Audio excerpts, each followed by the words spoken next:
నక్షత్రాలు వెలుగులు చల్లగా కురిపించాయి. పశువుల తొట్టెలో చిన్న వెలుగు, ప్రపంచానికి ఆశ పుట్టిన క్షణము. తల్లి చిరునవ్వు కళ్ళలో వెలుగు, తండ్రి ప్రార్థనలా మాటలే లేవు. పొట్టెడు గడ్డిలో నిద్రిస్తున్నాడు లోకాన్నంత మార్చే దేవుడు. క్రిస్మస్ రాత్రి విను స్వర్గగణం, భూమిపై శాంతి పుట్టెను రాజు దైవం. సింహాసనం కాదు, బంగారం కాదు, ప్రేమగా పుట్టెను మన కోసం దేవుడు. గొల్లలు కాపల కాస్తుండగా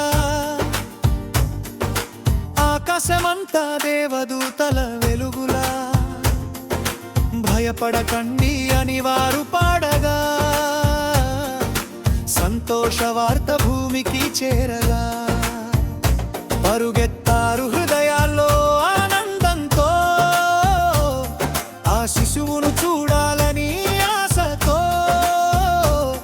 కన్నీళ్ల కళ్ళతో నమస్కరించి శాంతిదారి అక్కడే చూశారు. ఓ క్రిస్మస్ రాత్రి విను స్వర్గగానం, భూమిపై శాంతి పుట్టెను రాజు దైవం. చిన్న చేతుల్లో మహావాగ్దానం, చీకటిలో వెలగే నిత్య దీపం. గ్రీతం లేదు, ఖ్యాతి లేదు, కాని ప్రేమతో నిండిన పేరు ఉంది. ఆ శిశువులో లోకం చూసింది క్షమదయ కరుణ సందేశాన్ని. తార వెంబడి కానులు వచ్చారు, క్రిస్మస్ రాత్రి నెటికి పాడుతుంది. భూమిపై శాంతి అని చెబుతుంది.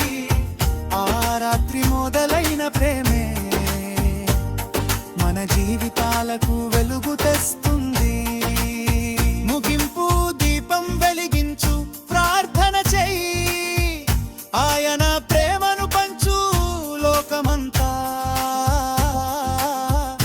ఇదే క్రిస్మస్ నిజమైన అర్థం, ప్రేమగా జీవించడమే సందేశం.